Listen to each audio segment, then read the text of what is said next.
l'heure de l'infomédia du jour, Philippe. Éric Zemmour est de retour en quotidienne à la télévision. Il est arrivé lundi à 19h sur CNews, présenté comme éditorialiste et écrivain pour une nouvelle émission de débat menée par la journaliste Christine Kelly, et ce, malgré une condamnation pour provocation à la haine religieuse, l'ouverture d'une enquête et 3 semaines de polémique après la retransmission de son discours à la Convention de la droite de Marion Maréchal et, je n'oublie pas, sa disparition de l'antenne de RTL.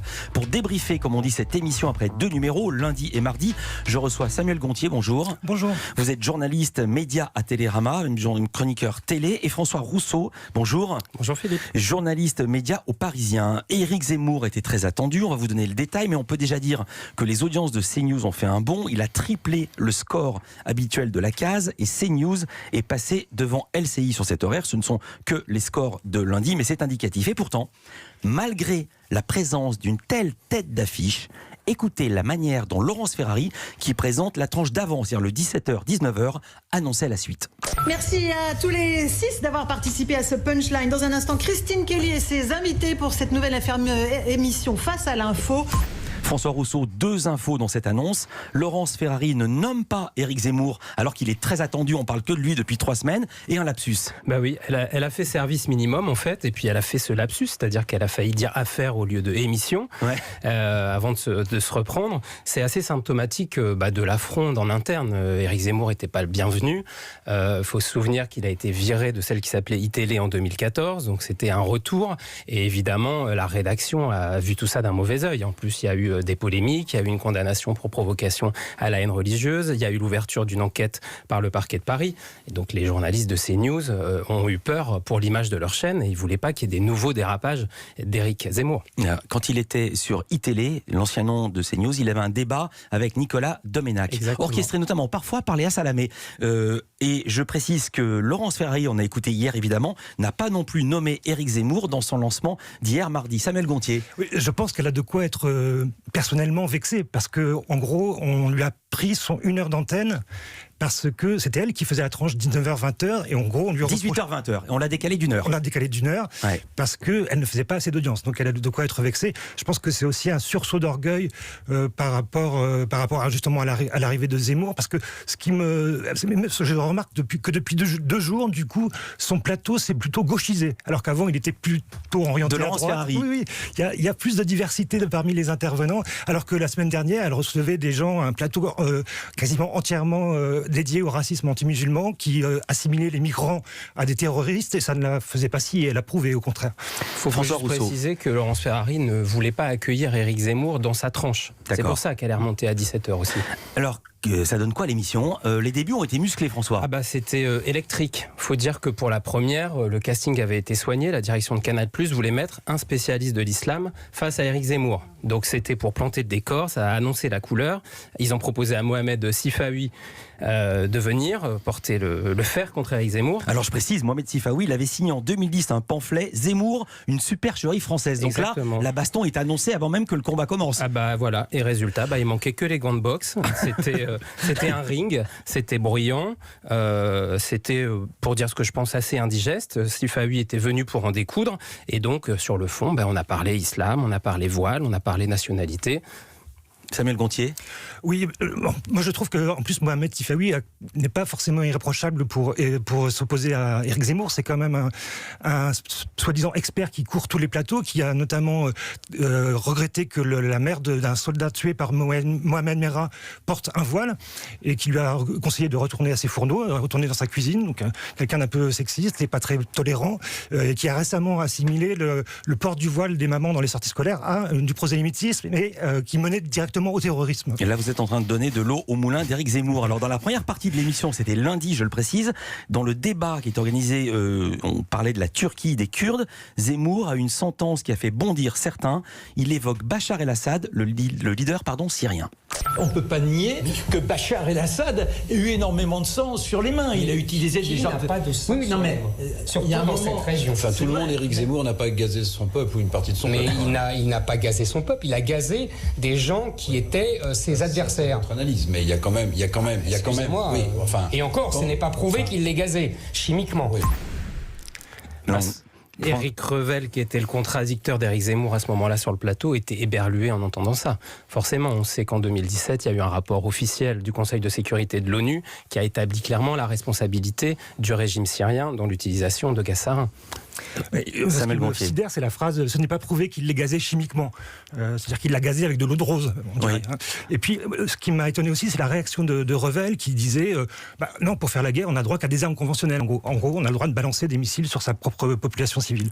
Et là, on était dans le débat. Alors, on ne voulait pas stigmatiser une première émission avec tous les défauts d'une première. Comment était l'émission, la deuxième, mardi, donc hier? On vous le raconte juste après ça. Décryptage dans l'infomédia du jour des 2 premières émissions d'Éric Zemmour qui a fait son retour sur CNews depuis lundi. On y revient avec vos invités, Philippe Vandel, dans un instant sur Europe 1.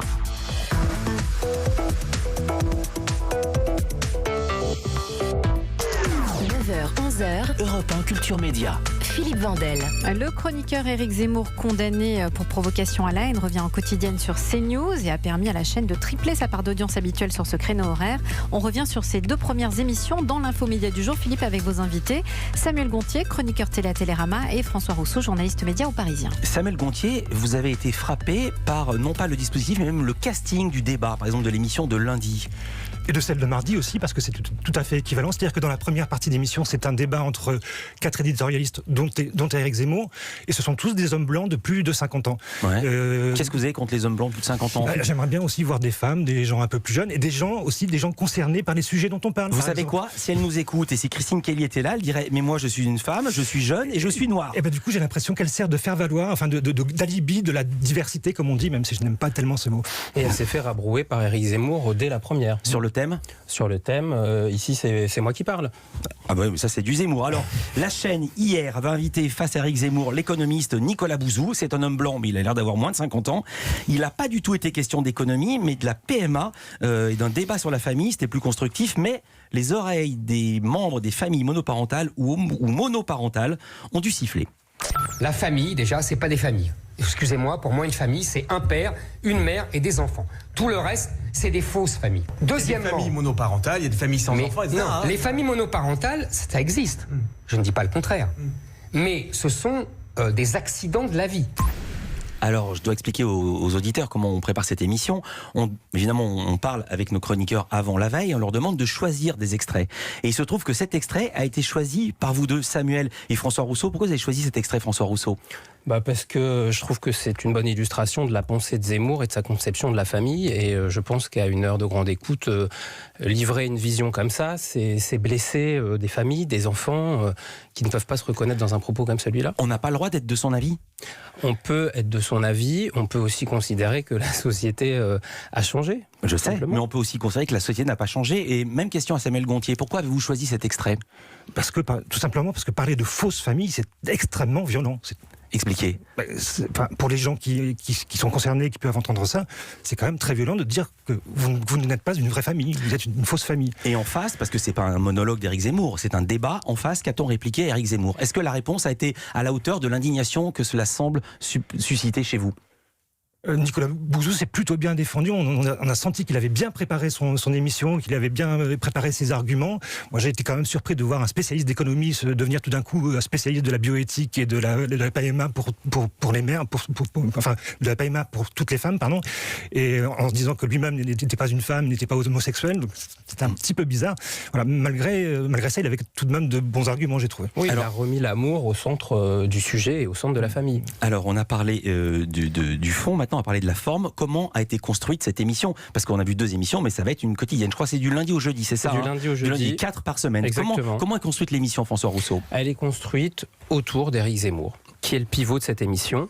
Dans la première partie, dans la première demi-heure, les 3 éditorialistes qui lui sont opposés font une chronique et lui réagit, un peu en majesté. Il donne son avis. Évidemment, il est provocateur, il est transgressif, du coup, ça crée de la tension, ça crée du débat. Et puis, dans la deuxième partie, c'est vraiment le face-à-face Pour faire du buzz, parce que c'est aussi l'objectif, c'est de faire de l'audience. C'est pour ça qu'ils sont allés rechercher Éric Zemmour. Qui seront, si vous le savez, qui seront les prochains contradicteurs d'Éric Zemmour? Est-ce qu'il y en a qui ont refusé de venir? Alors, oui, il y en a qui ont refusé de venir, et c'est là que le bas blessé pour Canal+, parce qu'ils ont eu toutes les peines du monde à monter cette émission, parce qu'après le discours de Zemmour à la convention de la droite, il y a 3 semaines, Laurent Geoffrin, qui est le patron de Libération, qui est encore des seuls à aller porter une parole de gauche comme éditorialiste sur les plateaux télé, eh bien Laurent Geoffrin, en entendant les propos à la convention de la droite, il a dit, c'en est trop pour moi, je n'irai pas débattre face à Éric Zemmour. Et puis il y a eu d'autres défections. Donc Canal+ s'est dit, mais comment on va réussir à faire cette émission si personne veut croiser le fer face à Zemmour? Finalement, ils ont en coulisses, tout en disant publiquement qu'ils hésitaient, qu'ils n'allaient finalement peut-être pas faire cette émission. En réalité, ils ont continué à la construire et ils ont décroché des grands noms, puisqu'ils vont avoir Bernard-Henri Lévy, ils vont avoir Michel Onfray, le philosophe aussi, et puis ce soir, ils auront un député, pour la première fois, Bruno Bonnell, le député LREM. Samuel Gontier, comment vous jugez, comment vous trouvez le dispositif? Enfin, c'est fait pour faire du clash, tout simplement. Ouais. Voilà. Surtout la deuxième partie, effectivement, on essaie de trouver des gens qui sont très opposés à Zemmour, et la manière de relancer les débats. Qu'auriez-vous dit si on avait pris des gens qui n'étaient pas très opposés à Zemmour, mais de son avis? Vous auriez encore plus hurlé. Ah oui, ça aurait été horrible. Non, mais ce qui est, en plus, jusqu'à maintenant, ce que je vois, c'est qu'on a pris des gens qui s'opposent à lui, mais qui sont quand même de droite aussi. Donc c'est la droite contre l'extrême droite. Donc le faisceau le champ d'opinion est quand même très très réduit. BHL, il est de droite? Michel Onfray, il est de droite? Alors, je vous le demande, c'est pas une boutade. BHL était un soutien de Nicolas Sarkozy. Moi, je me souviens que Michel Onfray soutenait le NPA, le nouveau parti anticapitaliste comment s'appelle-t-il, de Besancenot. Maintenant, ça a changé. Il soutient Asselineau. Voilà. D'accord. Ça a beaucoup changé, je pense. François, une infomédia, c'est une impression où il y avait très peu de publicité, parce que c'est bien beau de faire de l'audience, mais si on peut pas capitaliser son audience quand on est une chaîne privée. Vous avez bien vu, il n'y avait pas du tout de publicité, ni entre la tranche de Laurence Ferrari qui précédait et l'émission avec Éric Zemmour, ni pendant l'émission d'Éric Zemmour. C'était une traite. Finalement, c'est une suite logique, puisque plusieurs annonceurs publicitaires ces dernières semaines ont fait savoir qu'elles se retiraient de l'antenne parce qu'elles ne voulaient pas être associées à l'émission d'Éric Zemmour, et donc elles ne voulaient pas être associées à des potentiels dérapages qui allaient arriver. Et puis, le groupe Canal+, la chaîne CNews, ils ont considéré qu'ils allaient répartir la publicité tout au long de la journée dans les autres tranches, et que pour eux, c'était pas très grave de ne pas avoir de pub pour l'instant dans l'émission de Zemmour, parce qu'on se souvient qu'il y a un précédent en 2016, quand Jean-Marc Morandini est arrivé sur l'antenne de CNews. Comme il était mis en examen, les annonceurs publicitaires sont partis. La fin de l'histoire, c'est qu'ils sont revenus. Donc Canal+ fait ce pari-là. La ligne éditoriale de CNews a changé selon vous deux, François et puis Samuel? Oui, la ligne éditoriale, elle a changé en 5 ans. Celle qui s'appelait iTélé, c'était une chaîne qui revendiquait quand même des valeurs progressistes. Ah non, en 5 ans, je m'en suis rendu compte. Je veux dire, est-ce qu'elle a changé depuis l'arrivée de Zemmour? Est-ce qu'on peut dire qu'il y aura un avant ou un après? C'est ça le sens de ma question. Pour moi, il y a une forme de continuité. C'est une chaîne qui est allée chercher la confrontation, les propos transgressifs. On veut des débats très libres, sans filtre. C'est aussi l'esprit de l'émission de Pascal Praud, Le Matin, l'heure des pros, qui a été déclinée en une deuxième émission le soir. Il a 2 heures d'antenne par jour, et où sur son plateau se disent des choses quand même très cash. Et voilà, et CNews, comme d'autres chaînes d'infos d'ailleurs, a cet ADN désormais de la confrontation. Samuel Gontier. Il se dit des choses très cash, moi je dirais plutôt très réac et très raciste surtout.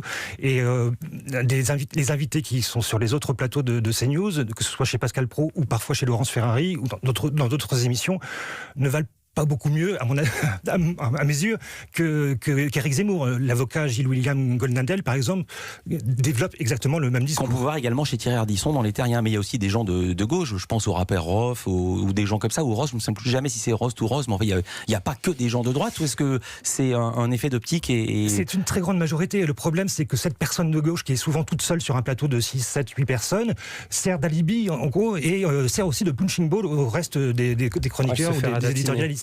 Et elle se fait ratatiner. Ça sera le mot de la fin.